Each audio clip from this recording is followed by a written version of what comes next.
Bismillahirrahmanirrahim. Assalamualaikum. Jangan lupa like, comment, and subscribe. Bye. Bismillahirrahmanirrahim. Assalamualaikum warahmatullahi wabarakatuh. Alhamdulillahi rabbil alamin. Wassalatu wassalamu ala ashrafil anbiya'i wal mursalin wa ala alihi wa ashabihi ajma'in. Raditu billahi rabba wa bil islami dina wa bi muhammadin nabiyya wa rasula. Rabbi shrah li sadri wa yassir li amri wahlul 'uqdatam min lisani yafqahu qawli. Allahumma ij'al jam'ana hadza jam'an marhuma wa tafarruqana min ba'dihi tafarruqan ma'suma. Kaum muslimin dan muslimat sidang jamaah subuh yang dirahmati Allah, kita lanjutkan kajian kita pada kitab Riyadhus Shalihin yang dikarang oleh Imam An-Nawawi, yang sudah ditahqiq oleh Syekh Muhammad Sulaiman Al-A'raj. Kita masih pembahasan Kitabul Fadail, tentang fadilah-fadilah. Jadi sekarang masuk kepada Babu Fadlil Masyi ilal Masajid. Jadi bab pembahasan tentang keutamaan melangkah ke masjid. Ya, melangkah ke masjid. Nanti kita gabung dengan ada satu hadis, intidharus salah ba'da salah, menunggu salat setelah salat. Ya, ini kita samakan aja, kita sambung satu hadis nanti.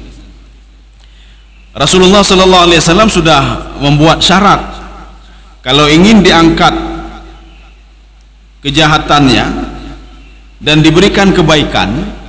Jadi ketika berwudu itu tatahara fil bait, kata Rasulullah, berwudu dulu di rumah. Jadi paling enggak kalau ingin wudu di sini, wudu tajdid namanya, Pak. Jadi kita sudah berwudu tadi di rumah, kita salat malam, kemudian kita kemari, tajdidnya di sini, Pak. Ya. Artinya wudunya sudah di rumah. Maka Rasulullah mengatakan man tawadda'a fi bait. Barang siapa yang berwudu di rumah, ya berwudu di rumah ada syaratnya. Ya itulah nanti setiap langkahnya itu dihitung kebaikan dan diangkat kejahatannya. Sekarang kita ingin melihat Babu Fadlil Masyi ilal Masajid. Ya. Jadi keutamaan fadilah itu pergi ke masjid. Berarti kalau masyu itu jalan kaki, Mak. Ya. Jadi jalan kaki. Wa an Ubay bin Ka'ab radhiyallahu anhu qala. Hadis ini dari Ubay bin Ka'ab. Kana rajulun min Ansar. Ada seorang laki-laki dari Ansar. Makanya nanti kalau tidak disebutkan dengan alif lam, berarti laki-laki itu masih mubham. Arti mubham apa? Tidak disebutkan namanya di sini. Tidak disebutkan namanya. La a'lam ahadan ab'ad minal masjid minhu. Yang saya tahu yang paling jauh rumah dari masjid itulah si fulan itu, dari Ansar itu. Ya, ini kata Ubay bin Ka'ab. Dari sekian banyak jamaah, yang paling jauh dari masjid rumah si fulan yang paling jauh. Wa kanat la tukhti'uhu salatun. Tapi masalahnya dia tidak pernah tinggal salat, ya, Pak. Hantan telat, tidak pernah terlambat salat. Rumahnya jauh, tetapi tidak pernah terlambat dia salat. Faqila lahu, Ubay bin Ka'ab mengatakan kepada pemuda Ansar ini, lau ishtaraita himaran, saya punya saran. Lebih bagus kamu beli seekor keledai.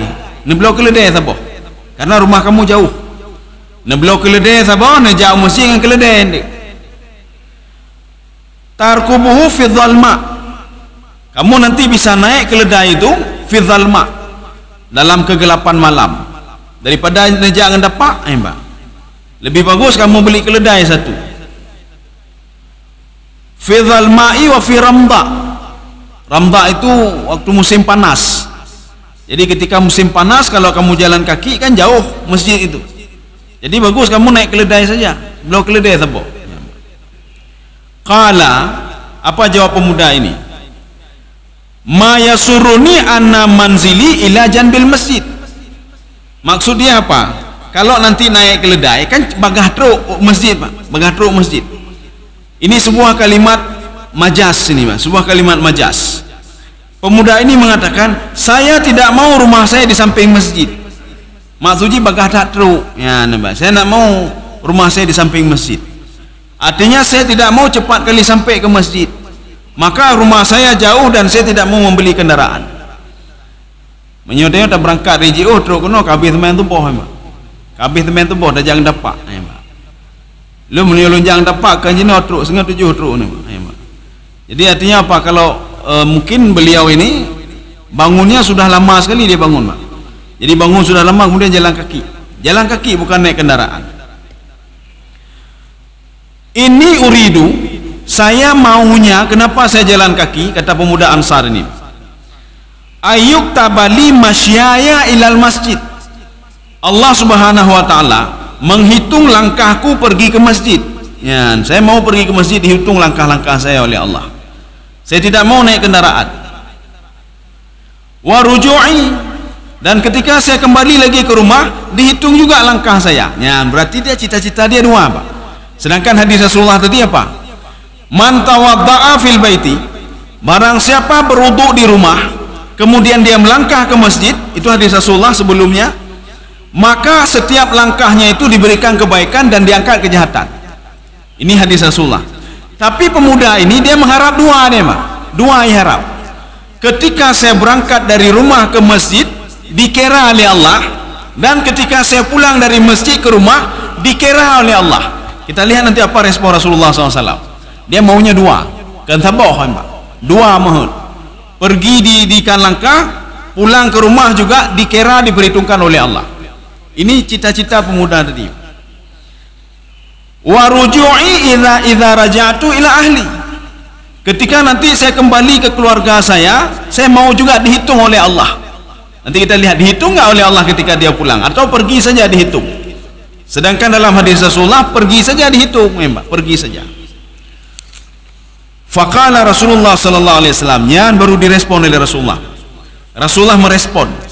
Pemuda tadi tidak mau naik kendaraan, dia mau dari rumah dihitung oleh Allah sampai ke masjid, dan ketika kembali ke rumah dihitung lagi oleh Allah Subhanahu wa taala. Dijawab oleh Rasulullah, qad jama'allahu laka dzalika kullahu. Kamu sudah dapat dua-dua, mentemai mendum dah. Ya, tenang mentang. Nejak mentemai pahala, newa mentemai cid, ya, Mbak. Newa mentemai cid. Rawahu Muslim. Hadis ini diriwayatkan oleh Muslim. Tapi jangan singgah lu di tempat lain, Pak. Ya.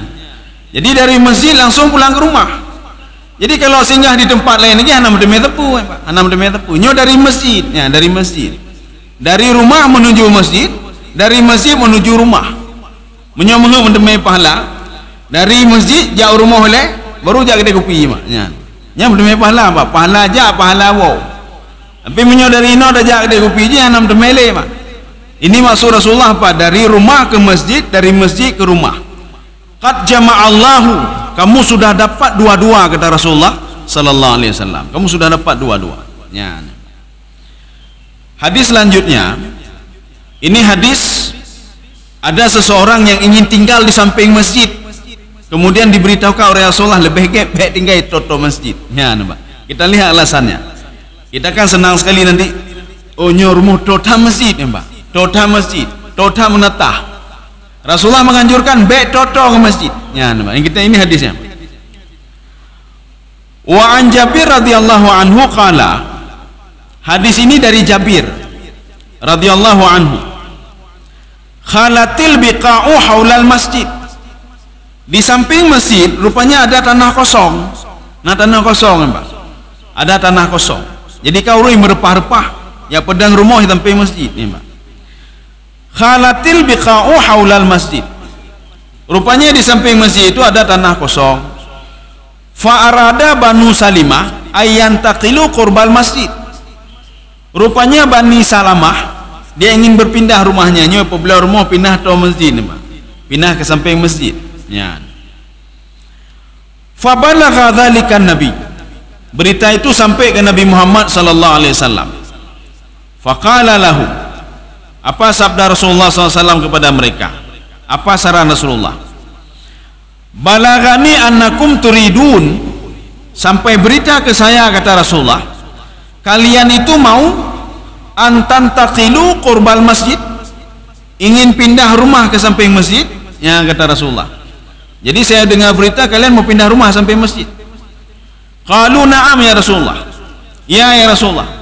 Nyo kamu punya pebelau rumah hidih je, oh ya pindah to masjid ya Rasulullah. Qad aradna dzalika, sudah keinginan kami dari dulu ya Rasulullah untuk pindah rumah sampai masjid. Faqala, Rasulullah bersabda, ya Bani Salimah, wahai Bani Salimah, diyarukum tuktab atharukum, sejauh apapun rumahmu akan diperhitungkan langkahmu oleh Allah Subhanahu wa taala. Diulangi 2 kali oleh Rasulullah. Diyarukum tuktabu atharukum, rumah kalian jauh itu diperhitungkan oleh Allah Subhanahu wa taala. Nanti ada 2 orang salat, satu rumah jauh, satu rumah dekat. Salatnya sama-sama, Pak. Sama-sama yang gepreh azan lah, geduk sama-sama, Pak. Nanti kita lihat mana yang lebih baik, mana yang lebih bagus. Seorang rumah jauh atau rumah dekat. Ya, ini kita lanjut ini dulu. Maka Rasulullah mengulang 2 kali, Pak. Di dalam kitab ada tafsir. Dalam kitab tafsir itu usul tafsir itu pengulangan 2 kali atau bahkan 3 kali di dalam Al-Quran, di dalam hadis, di dalam perkataan bahasa Arab itu ya dulu ala taukid, at-tikraru ya dulu ala taukid. Ini kitab Al-Burhan fi Ulumil Quran. Jadi atau satu lagi Al-Itqanu fi Ulumil Quran. Dalam 2 kitab ini ada sebuah kaidah, ada sebuah kaidah tikraru ya dulu ala taukid, atau satu lagi at-tikraru ya dulu ala tasyawuq. Pengulangan di dalam hadis, di dalam Al-Quran itu menunjukkan tasyawuq. Tasyawuq itu apa? Rasulullah menginginkan pemuda ini agar tetap tinggal di rumahnya, jangan pindah. Karena setiap langkahnya ke masjid ataupun dia pulang dari masjid ke rumahnya itu ditulis kebaikan-kebaikan oleh Allah Subhanahu wa taala. Ya, seperti pemuda yang kita sebutkan tadi dalam riwayat Muslim tadi. Kemudian apa jawab Bani Salamah?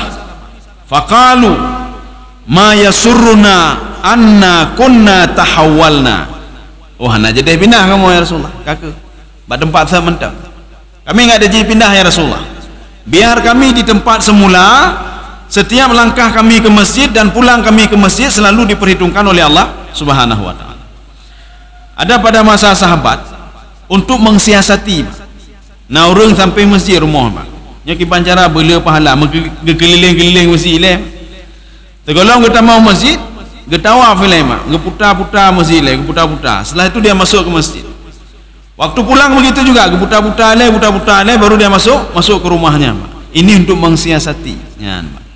Maka menyunah urun sampai masjid putar-putar le, Mak. Putar-putar le. Biar sampai delak ni tapi, Mak. Biar sampai delak masjid. Itu untuk mengsiasati setiap langkahnya diperhitungkan oleh Allah Subhanahu wa taala. Kaum muslimin sidang jamaah yang dirahmati Allah.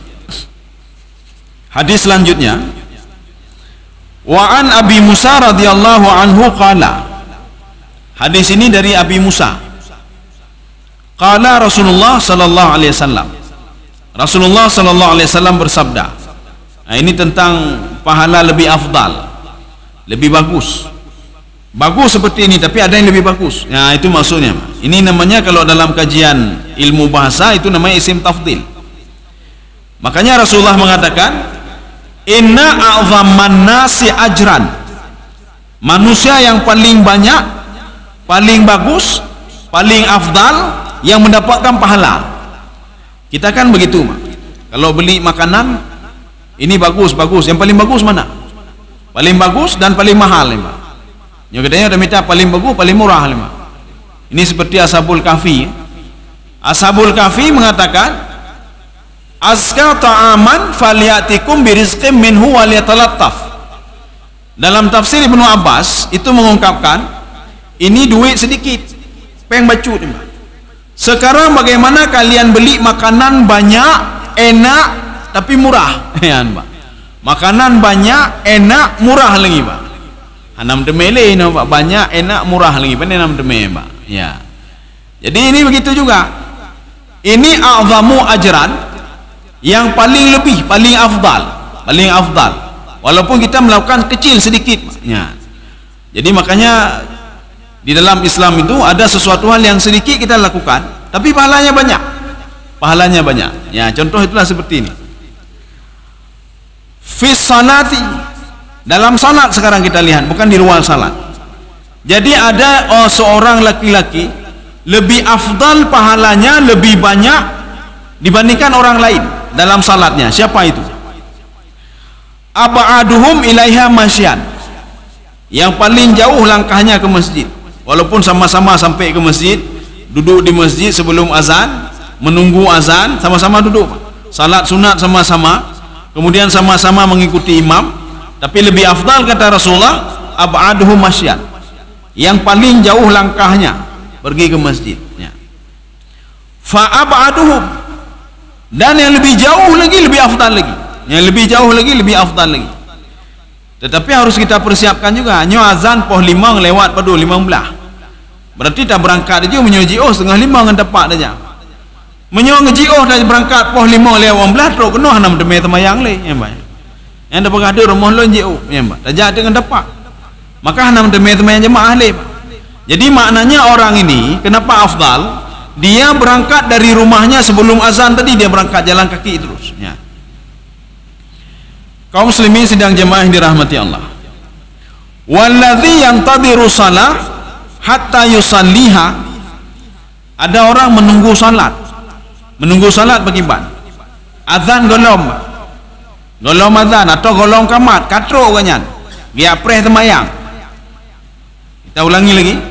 Seorang belum azan tapi sudah berada di masjid. Satu. Atau seorang itu sudah sampai di masjid menunggu kamat nih, Pak. Ipreh kamat, sedang azan, seketika azan sudah sampai masjid, menunggu kamat, dia salat 2 rakaat, ya. Kemudian setelah itu baru salat salat fardu, salat 2 rakaat kemudian salat fardu. Ini orang seperti ini kata Rasulullah, okay. Walladzi yantadiru salah hatta yusalliha ma'al imam, seorang yang menunggu salat sehingga dia salat berjamaah bersama imam, a'zamu ajran, lebih banyak pahalanya dibandingkan siapa? Minal ladzi yusalli tsumma yanam, ada orang habis salat tidur, habis sembahyang tengah. Ya, ini berarti ada 2 gambaran. Yang pertama, seorang yang datang ke masjid, apakah sebelum azan dia sudah sampai ke masjid, atau setelah azan dia sampai ke masjid, dia menunggu kamat. Ya, pahalanya lebih banyak dibandingkan orang pergi salat, setelah salat dia tidur, habis sembahyang tengah. Bukan tidak boleh, boleh, tetapi lebih banyak pahala orang yang tadi, Pak. Artinya dia persiapan untuk salatnya, dia pergi ke masjid lebih cepat. Setelah itu apa? Setelah itu dia duduk ikut imam, Pak. Dibandingkan orang truk masjid habisnya go tengah ya, Pak. Ya. Ini hadis ini muttafaqun alaihi. Ada beberapa pemahaman terhadap hadis ini. Ada yang mengatakan yang dimaksudkan dengan minal ladzi yusalli tsumma yanam adalah orang yang salat di rumah sendiri, Pak. Itulah bedanya salat sendiri sama salat jamaah. Kalau salat jamaah, nyan katanya nak tetmayang tunan, qabliyah na ada puput, ba'diyah na ada puput, zikir na ada puput, nyonya temayang jamaah. Tetapi kalau salat sendiri di rumah, hana puharap qabliyah ba'diyah, Pak.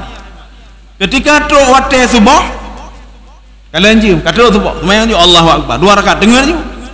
Tetapi kalau di masjid, paling enggak qabliyah kita ada lakukan, Pak. Kalau salat di rumah, nyan jarang. Assalamualaikum, assalamualaikum, astagfirullahaladzim, nyan jarang, Pak, jarang. Nyan langsung lipat sajadah, puduk sajadah, dengar. Maka ada yang memahaminya, hadis ini untuk orang yang salat di rumah. Ya, nampak. Maka lebih afdal kita itu pergi ke masjid, menunggu qamat atau menunggu azan, kemudian salat bersama imam. Dibandingkan kita salat sendiri, ini pemahaman hadis ini. Nanti kita bisa melihat di dalam beberapa literatur hadis. Kalau ini sudah kumpulan. Di situ disebutkan itu salat sendiri di rumah, Pak. Jadi habis dah semayang rumah tidak ada pengaruh apa-apa. Ya, menyo semayang di masjid, habis semayang maghrib, paling enggak tak kala winun, tak kala urun semayang sunat nu Pak. Sang hana mangah nak semayang sunat ni Pak. Urun lain habis bedah mendum, kagak semayang sunat ni. Nah motivasi Pak. Atau begini, dia di sab pertama hanya kita pilih Pak. Hanya kita pilih. Daripada hanya kita pilih ke semayang sunat mendang ni Pak. Semayang sunat. Artinya paling enggak ada salat sunat yang dilakukan di masjid. Kalau di masjid, kalau di rumah tidak. Assalamualaikum, assalamualaikum, lipat sajadah tengut ni Pak. Nah, jadi ada yang memahami seperti itu. Jangan kita salah paham nanti.